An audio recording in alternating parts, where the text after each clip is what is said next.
Kami percaya di dalam nama Yesus, mujizat-Mu terjadi. Terima kasih Bapa, kami mengucap syukur dari tahun ke tahun. Engkau memahkotai tahun-tahun kami dengan rahmat dan anugerah-Mu Tuhan. Kami mengucap syukur buat hari ini. Kami membuka hati, membawa hidup kami bagi Tuhan. Engkau berbicara bagi kami umat-Mu, gereja-Mu Bapa, agar kami mengerti apa yang harus kami lakukan. Kami berdoa di dalam nama Tuhan Yesus, urapi hamba-Mu yang tidak ada apa-apanya. Kami membuka hidup kami bagi firman Tuhan. Di dalam nama Yesus sama-sama katakan amin. Tepuk tangan buat Tuhan Yesus saudara. Haleluya. Silakan duduk Bapak Ibu, shalom. Saya mengucapkan selamat tahun baru ya. Yonghia bagi yang merayakan saudara. Iya ini hujan ya di luar. Kita hari-hari ini saudara merayakan ya. Kemarin yang merayakan Imlek saya ucapkan ya selamat tahun baru. Imlek adalah sebuah perayaan ya, tradisi ya, yaitu tahun baru Chinese. Itu dirayakan sejak abad ke-14 sebelum Masehi ya, dan kita tahu bersama saudara dari tradisi kuno. Sejak dinasti Shang, Imlek itu dulu ada sebuah mitos yang berkembang bahwa di setiap akhir tahun dan menjelang Imlek itu dikenal dengan musim semi ya. Setiap mau datang musim semi ada monster yang selalu datang mengganggu atau kuasa jahat yang ingin mencuri hasil panen, ternak dan semuanya. Dan itu dianggap membawa kesialan ya. Lalu satu saat saudara kaisar itu bermimpi ada satu makhluk yang dapat menolong ya untuk mengusir kuasa jahat itu atau yang disebut dengan Nian ya. Itu dia mimpi ada makhluk yang mukanya berbentuk singa tapi badannya berbentuk naga. Dia suruh lukis dan akhirnya dibuat. Makanya setiap Imlek itu ada yang namanya barongsai. Lalu kenapa berbaju merah? Mereka percaya saudara pernah ketika ada satu anak kecil pakai baju merah. Lalu dilihatlah sama monster itu, ya, dan monster itu lari tunggang langgang karena melihat warna merah itu. Jadi di situ disimpulkan bahwa warna merah itu warna yang ditakuti sama kuasa gelap. Menurut saudara itu benar atau tidak? Kuasa gelap takut sama warna merah? Halo? Kalau orangnya marah-marah, merah terus, malah didatangi setan toh. Ya, jadi nggak ada lah ya setan takut sama warna merah. Makanya hari ini saya pakai warna-warni, karena semua warna itu baik dari Tuhan, amin. Lalu di Imlek itu pun selalu ada tradisi kue yang manis-manis, saudara ya. Itu melambangkan supaya tahun yang baru itu semua mengalami yang manis. Ya, padahal kalau kita makan manis-manis, kita jadi manis enggak? Iya, jadi manis. Dia bad. Ya, alias kencing manis yang ada, bukan hidupnya jadi manis. Lalu selalu ada kue ranjang, kue keranjang itu ya. Kenapa saudara? Manis pertama supaya hidupnya jadi manis, nasibnya jadi manis. Tapi kue keranjang itu dibuat dari beras ketan. Ya, sehingga dia lengket. Itu melambangkan setiap Imlek itu harus ada supaya mempererat tali persaudaraan. Tali silaturahmi ya. Padahal sekarang pinjam 100 dulu. Supaya tali silaturahmi tidak terputus. Nah, di Imlek itu juga ada angpau yang artinya amplop merah. Ya, setiap kali Imlek itu kita yang sudah menikah, punya penghasilan, harus memberi kepada orang yang belum menikah, yang belum punya penghasilan, juga kepada orang tua. Kalau itu bagus saudara tradisinya ya, supaya ketika kita dapat berkat kita harus ingat juga untuk berbagi ya. Baik, tetapi ada hal-hal yang ya tidak sesuai dengan firman Tuhan ya. Contoh kalau Imlek itu dipercaya berkat sedang datang, jadi tidak boleh nyapu. Supaya berkatnya tidak tersapu. Di sini ada yang masih melakukan itu? Ayo angkat tangan yang Imlek tidak boleh nyapu.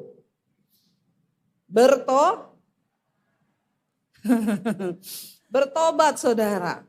Ya nanti saya akan terangkan kenapa saudara. Walaupun kita nyapu, ya kalau memang ya berkat itu datang dari Tuhan. Bukan soal kita nyapu atau tidak nyapu. Jadi maaf ya kalau doginya pup pas Imlek tidak boleh Ayo. Ya. Lalu saudara Imlek berkembang terus sampai akhirnya menjadi sebuah perayaan ya. Jadi jangan percaya ya pakai baju merah supaya setan nggak datang. Lalu tempel kertas merah supaya setan lari. Semua yang berbau merah. Nah hari ini saudara, kita tahu bersama bahwa Imlek itu terkesan tentang keberuntungan, keberhasilan, menolak semua hal-hal yang kemalangan, menolak semua hal-hal yang berbau kesialan, sehingga kita berdoa sepanjang tahun ke depan pokoknya kita menikmati yang manis, yang baik, keberuntungan, keberhasilan. Tapi saya mau tanya saudara, apakah hidup ini akan enak-enak terus? Memang kita berharap yang baik. Tapi saya ingin kita mengubah konsep kita saudara. Rasul Paulus tuh berkata begini loh. Apa yang dulu merupakan keuntungan bagiku, sekarang kuanggap rugi. Karena pengenalan akan Yesus Kristus Tuhan itu lebih berguna daripada segalanya. Penting bagi kita untuk memperbaiki konsep kita tentang keberuntungan dan kesialan di hidup ini. Karena orang berpikir pokoknya untung itu kalau baik terus, usaha nggak pernah rugi, pokoknya untung terus itu yang baik. Dan di setiap Imlek itu kita selalu berdoanya begitu loh saudara. Tapi ternyata bagi kita konsep beruntung itu apa, dan di mata Tuhan konsep beruntung itu juga apa, kita harus belajar hari ini. Ada satu kisah ya, jadi ceritanya begini saudara. Ada seorang petani, dia hidup ya, berapa tahun yang lalu ceritanya. Petani ini hanya memiliki 1 ekor kuda untuk dapat penghasilan. Dia dan anaknya itu kalau bekerja mereka memakai kuda ini di kebun mereka. Satu saat kuda yang hanya satu-satunya ini lepas dan lari pergi ke hutan. Menurut saudara, sial atau untung? Halo? Ayo ngomong aja nggak apa-apa. Kalau benar nggak dapat sepeda, kalau salah juga tidak dihukum. Saya ini kepanasan saudara di sini karena memang nih lampu ini panas saudara ya. Tapi nggak apa-apa, begitulah ya nasib menjadi YouTuber. Ini untuk syuting, kepentingan syuting. Menurut saudara, tapi tolong saudara juga bekerja sama dengan saya supaya saya nggak lama kepanasan di sini, ya. Kalau dia punya 1 ekor kuda yang hanya satu-satunya untuk bekerja dan mencari nafkah, tiba-tiba kudanya lepas. Kira-kira itu malang atau untung? Semua menjawab malang. Benar. Lalu seluruh warga yang ada di daerah itu datang ke rumah petani ini. Mengucapkan bela sungkawa, turut bersedih atas kemalangan yang menimpanya. Petaninya itu menjawab begini kepada seluruh warga tetangganya yang datang. Oh, terima kasih ya. Tapi itu bisa jadi kemalangan, namun bisa juga jadi keberuntungan. Jadi jangan cepat-cepat menilai bahwa itu malang atau itu untung. Karena ada kemalangan yang membawa keuntungan, sebaliknya ada keuntungan yang membawa kemalangan. Enggak berapa lama petani itu berkata begitu, tiba-tiba kuda itu balik. Dan bukan hanya balik, dia membawa 100 ekor kuda liar yang di hutan masuk ke dalam kandang. Wow enggak? Menurut saudara itu untung? Seneng enggak? Pret. Tadi semua bilang itu malang. Ya, benar tetangganya semua datang. datang mengucapkan apa? Turut bersuka cita. Karena ternyata kuda yang pergi itu membawa 100 ekor kuda liar. Berarti untung enggak? Wih, untung ya. Petani itu menjawab lagi kepada tetangganya, jangan cepat-cepat ngomong begitu. Karena itu bisa jadi keuntungan, tapi bisa juga menjadi kemalangan. Semua itu Tuhan turut bekerja. Akhirnya anaknya mulai melatih kuda liar itu. Ketika anaknya melatih kuda liar, jatuh dia dari kuda, kakinya patah. Lalu orang-orang lagi datang kepada petani itu, mengucapkan apa? Itu malang atau untung? Anaknya kakinya patah. Malang lagi toh? Petaninya jawab kepada mereka, jangan buru-buru menghakimi, karena itu belum tentu malang, juga belum tentu untung. Oh begitu ya, iya mereka pulang. Tiba-tiba ada perang yang terjadi. Diumumkanlah semua laki-laki yang berumur ya 12 tahun ke atas wajib militer dan akan dikirim ke medan peperangan. Tapi karena anak petani lagi patah kaki, dia tidak untung atau malang. Jadi hidup ini persoalan untung atau malang, rugi atau sial atau seneng, itu semua kita percaya bahwa Tuhan itu turut bekerja dalam segala perkara untuk mendatangkan kebaikan. Jangan cepat-cepat engkau menilai sesuatu yang kelihatannya tidak enak, sesuatu yang kelihatannya buruk, oh ini malang. Sebab kita punya Tuhan yang sanggup mengubah kemalangan menjadi keberuntungan. Tepuk tangan buat Tuhan kita. Saya tidak janjian dengan WL-nya tadi loh. Ya, ayat yang akan saya bahas di sini adalah Roma 8 ayat yang ke-28, Saudara. Firman Tuhan berkata bahwa di sana ya, kita sudah hafal semua ayat ini, Saudara. Kita baca yuk, Roma 8 ayat 28. Kita tahu sekarang bahwa apa? Allah turut bekerja dalam segala sesuatu. Untuk apa? Mendatangkan kebaikan bagi mereka yang mengasihi Dia, yaitu bagi mereka yang terpanggil sesuai dengan rencana Allah. Kita nggak perlu sekarang mengukur, oh malang itu begini, oh rugi itu begini, oh untung itu kalau saya dapat duit banyak, oh anu itu begini, oh ini tuh begitu. Waktu kita ikut Tuhan, kita harus percaya. Yang pertama, rencana Tuhan itu yang terbaik bagi kita. Amin. Tetapi apakah yang terbaik itu senang-senang terus? Hello? Ya, kan tidak, Saudara. Ya, apakah yang terbaik itu? Oh, kita ini pokoknya happy terus, nggak ada masalah. Pokoknya hidup kita tertawa terus, tidak pernah akan mengalami hal-hal yang pahit. Ayat ini dengan jelas berkata, waktu kita dipanggil masuk di dalam rencana Tuhan, kita harus percaya dulu bahwa rancangan Tuhan itu yang terbaik bagi hidup kita. Amin. Ya. Lalu yang kedua yang harus kita percayai bahwa Allah itu turut bekerja di dalam segala perkara. Di situ dikatakan begini, Tuhan itu turut bekerja dalam semua yang baik, semua yang untung bagi kebaikan kita. No, Saudara. Ayat ini berkata bahwa Tuhan itu turut bekerja dalam segala perkara, sesuatu.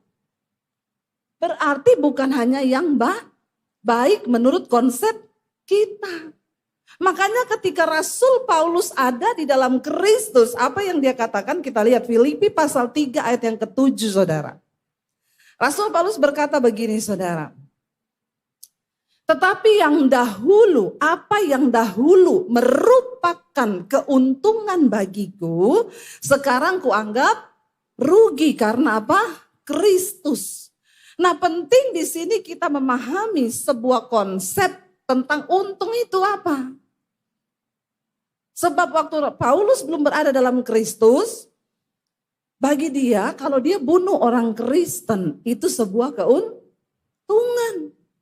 Bagi agamanya, bagi kepercayaannya, dia dapat upah kalau bunuh orang. Padahal kan itu gila. Tapi namanya saja orang yang tidak mengerti kebenaran. Saudara, tidak semua yang dari Tuhan itu menurut kita tidak baik, ya, itu memang tidak baik. Sebaliknya yang baik dari dunia ini belum tentu itu di mata Tuhan baik. Saya dulu pernah bersaksi ada seorang jemaat Mesbah doa, Bu, saya ini dulu hidup miskin sama suami, ya bukan miskin lah, kami itu pokoknya pas-pasan hidupnya. Lalu kami berdua berdoa, ketika hidup pas-pasan, suami saya itu rajin berdoa, kami punya mesbah keluarga, kami berdoa Bu, lalu kami minta sama Tuhan untuk diberkati. Lebih lagi, tiba-tiba suami saya dapat pekerjaan di Jakarta. Jadi dari daerah dia harus selalu bolak-balik Jakarta ke daerah itu. Awal-awal masih bagus, suaminya masih doa, masih pulang, masih baca firman. Lama-lama ternyata di Jakarta ketemu temen. Diajak ke nightclub. Ya. Lalu bukan cuma diajak ke nightclub, mulai ya jatuh di dalam dosa. Lalu tiba-tiba suami istrinya ini berasa, kok suamiku sekarang beda ya, nggak mau doa, diajak doa selalu alasan, capek lah, apalah. Ditanya sama istrinya, aku rasa kamu sekarang lain loh. Marah saudara, orang tuh kalau dosa ditanya marah. Jadi bapak-bapak kalau ditanya marah tuh pasti tuh, yakin lah ibu-ibu. Karena kalau dia nggak berdosa biasa aja, keles.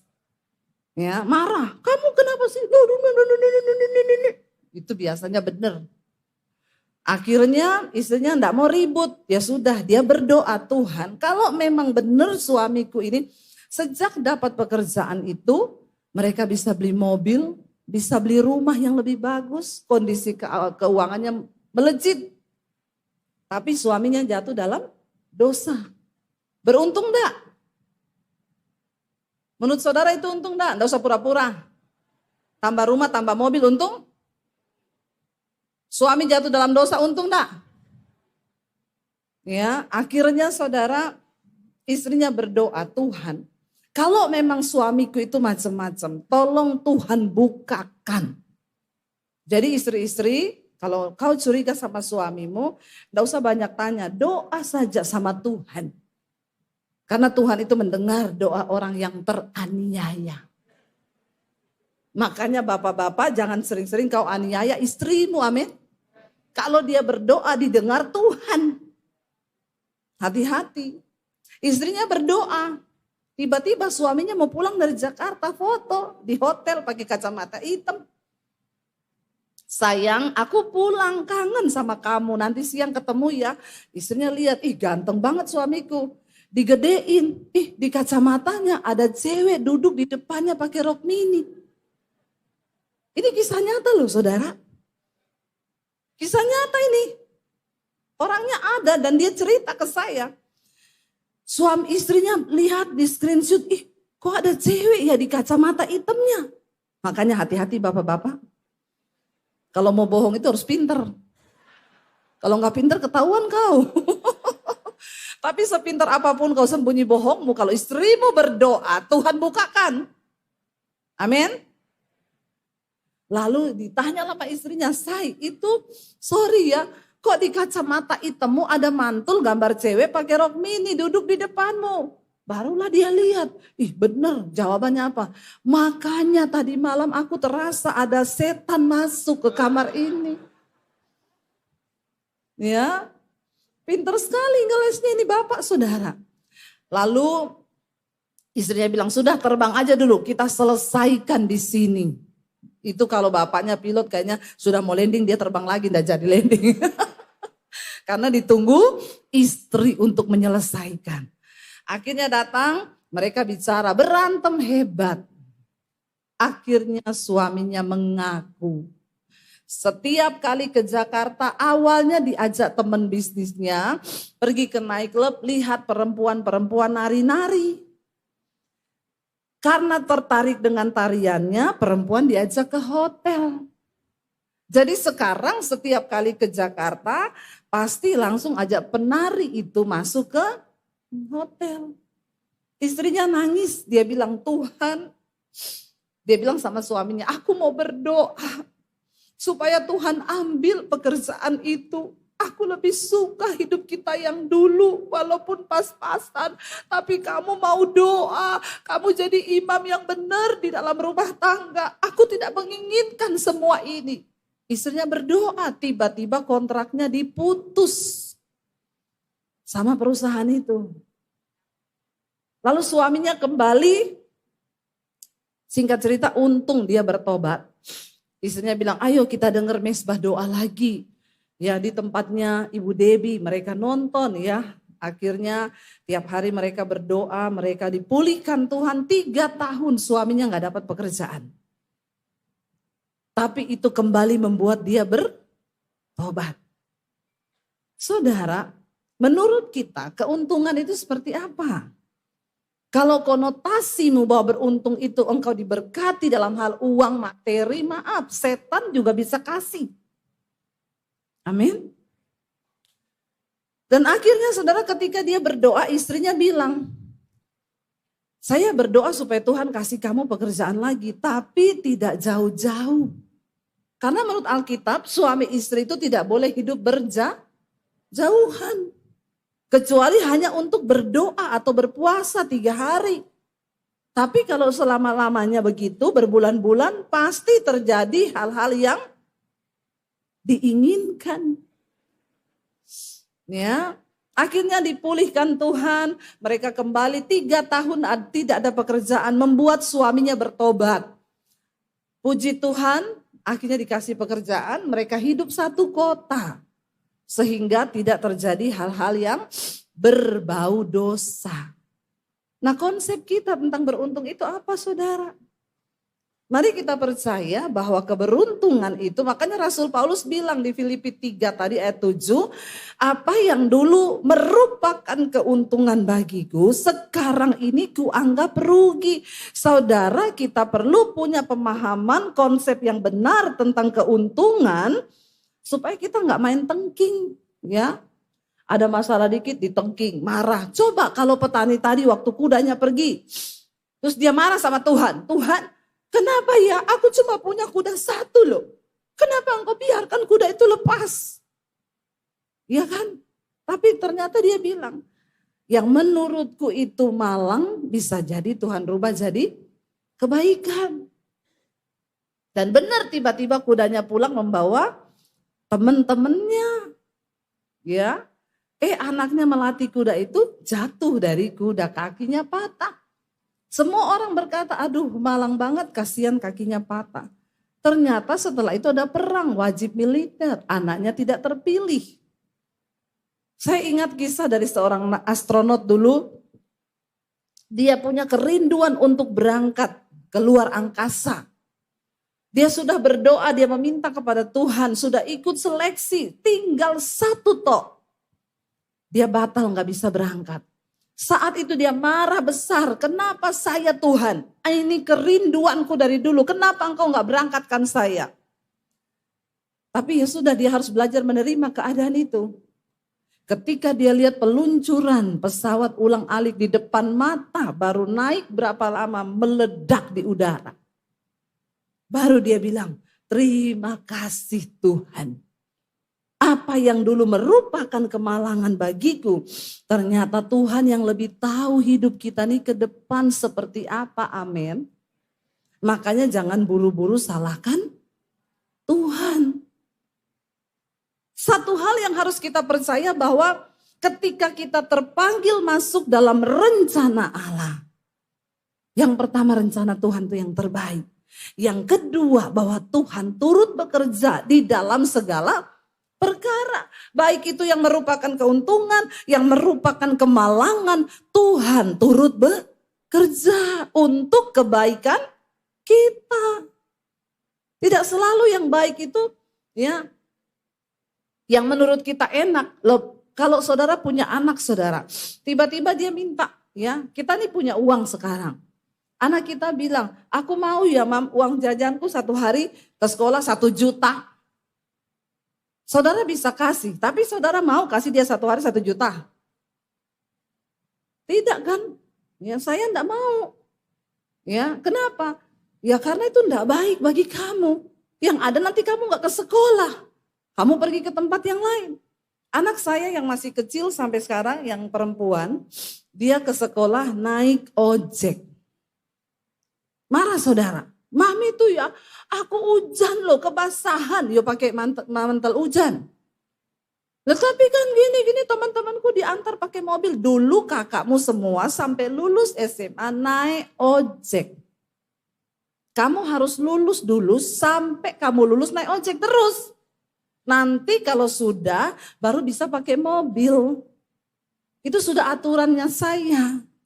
Dan kakakmu 2 juga begitu dulu. Jadi kamu enggak boleh melanggar. Kasihan enggak saudara? Kalau saudara, dia cantik loh. Anak saya itu cantik banget loh. Kayak maminya. Masalah buat lo. Ya, cantik saudara. Tapi ke sekolah naik ojek.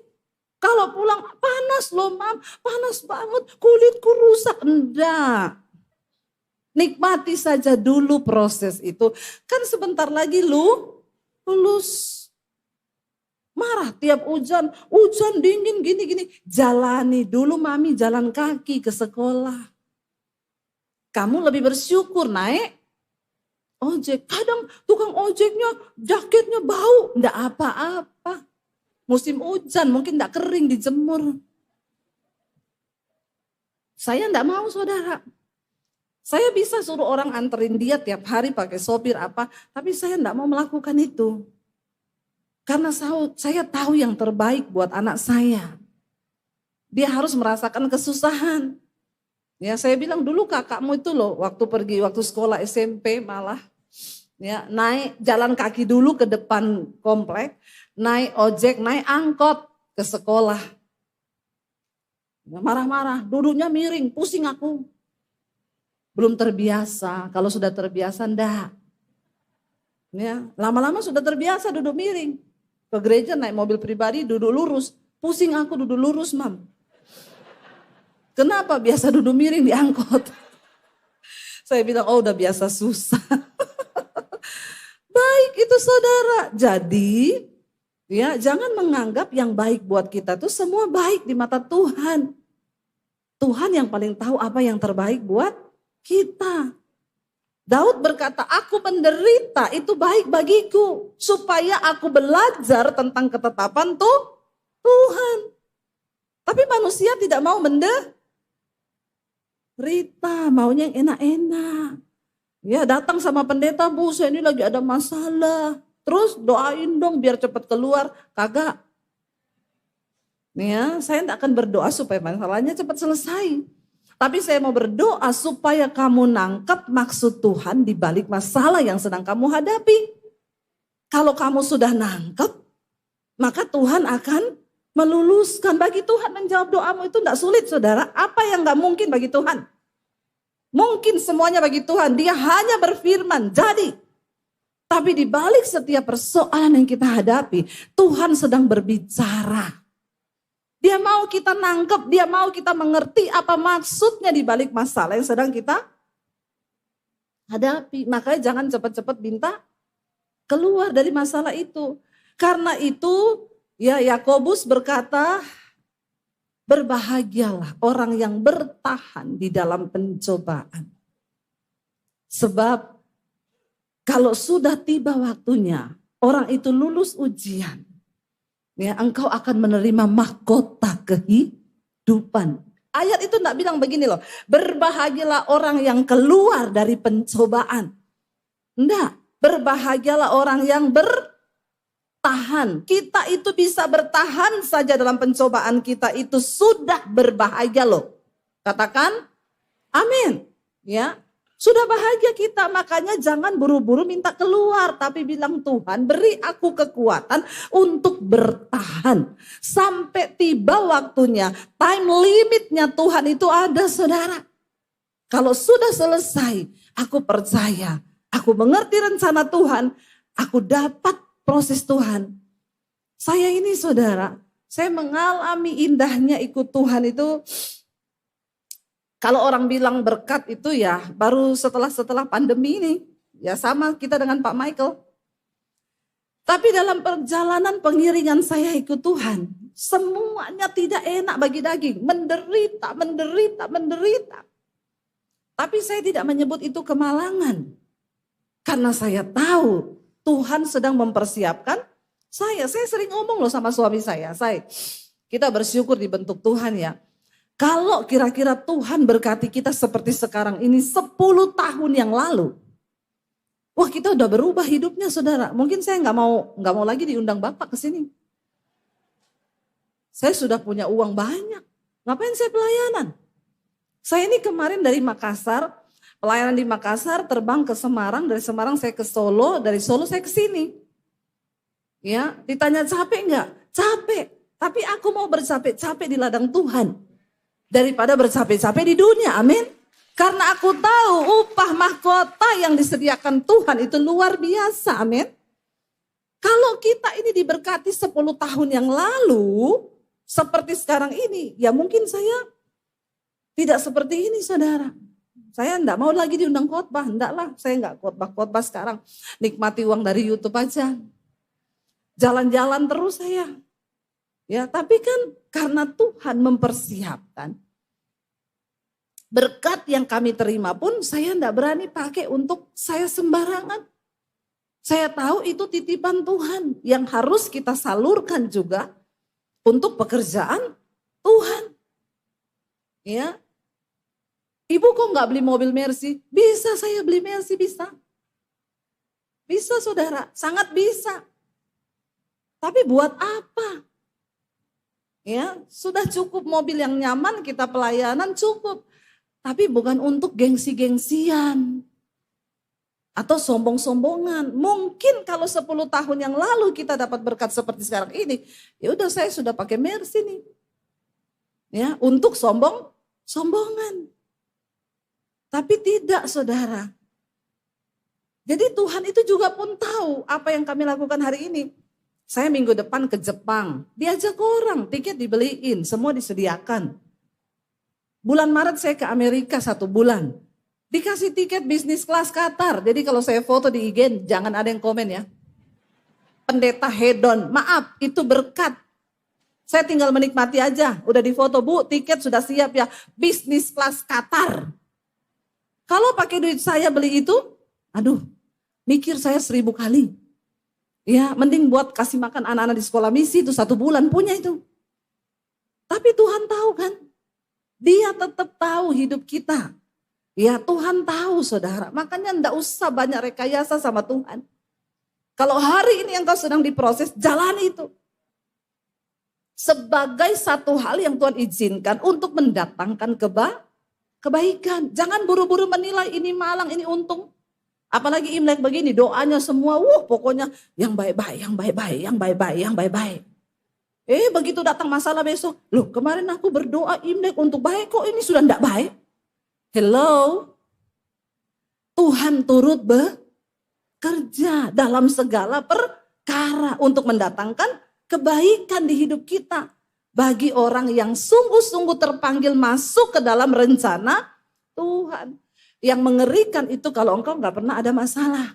Hidupnya aman-aman terus, duitnya banyak. Alkitab bilang orang fasik berdiri di tempat yang licin. Sekali dia terpeleset, hancur, habis, tergelincir, binasa. Kalau ada masalah bilang terima kasih Tuhan. Engkau sayang kepadaku. Engkau turut bekerja bagiku. Karena waktunya sudah habis, saya undang para imam musik maju. Saudara, mari kita mengubah paradigma kita seturut dengan firman. Saya pengen kita baca dulu tadi lanjutkan Filipi pasal yang ketiga. Apa yang Rasul Paulus tulis di sana, ayat yang ke-8, dia berkata di sini saudara, malahan apa? Ayat yang ke-8 dia bilang, malahan segala sesuatu kuanggap rugi. Karena apa? Karena Kristus, pengenalan akan Kristus Yesus Tuhan itu lebih mulia daripada segala-galanya. Oleh karena dialah aku apa? Telah melepaskan semuanya itu dan menganggapnya sampah. Supaya apa? Aku memperoleh Kristus. Ayat yang ke-9 kita baca bersama 1, 2, 3. Dan berada di dalam dia, ya bukan dengan apa? Kebenaranku sendiri karena mentaati hukum Taurat, melainkan dengan kebenaran karena kepercayaan kepada Kristus, yaitu kebenaran yang Allah anugerahkan ya berdasarkan kasih karunia Tuhan kepada kita saudara. Bahkan Rasul Paulus bilang, apa yang dulu kuanggap untung sekarang ku lepas. Karena ternyata mengikut Kristus itu lebih mulia dari segala-galanya. Bangkit berdiri bersama. Kita tahu Tuhan turut bekerja dalam segala perkara di hidup kita. Kita naikkan pujian yang tadi saudara. Apapun yang sedang kau hadapi hari ini. Percayalah bahwa Tuhan turut bekerja di hidup kita saudara. Untuk kebaikan kita bersama. Terima kasih Tuhan.